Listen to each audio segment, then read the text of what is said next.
For the nation of Indonesia, batik is a symbol of cultural.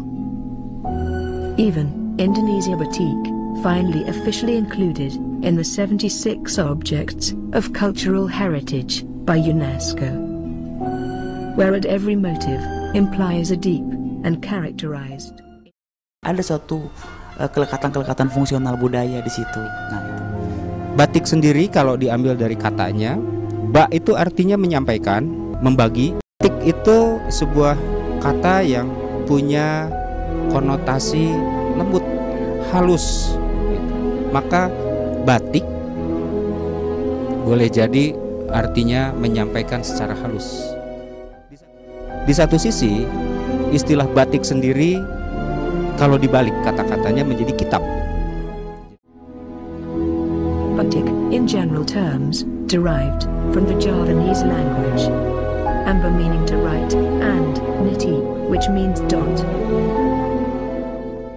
Batik itu dianalogikan dengan amba tik ya. Ada tik istilahnya dari kata nitik atau titik yang berarti adalah titik kecil, atau di dalam batik itu disebut juga seringkali sebagai isen-isen. Is there another meaning of batik? Is there any symbol in a batik that has not been revealed? How and when did the history of batik?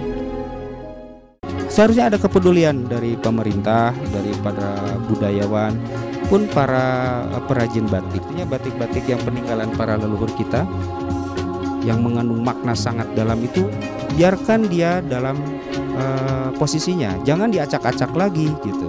Nah, kalau generasi sekarang mau membuat batik, ya buat saja batik industri, ciptakan corak baru ya, tidak perlu lagi mengambil dari corak lama lalu diacak-acak, diganti warna, diganti bentuk, itu sudah merusak namanya. Sarankan kepada para pemikir-pemikir atau pencipta batik ini secara kreatif membuat bahasa-bahasa baru yang bisa disampaikan kepada masyarakat yang sesuai dengan zamannya. Kita bisa buktikan bahwa bangsa Indonesia betul-betul bangsa yang beradab, berbudaya tinggi, bangsa yang betul-betul bangsa pencipta, betul-betul bangsa yang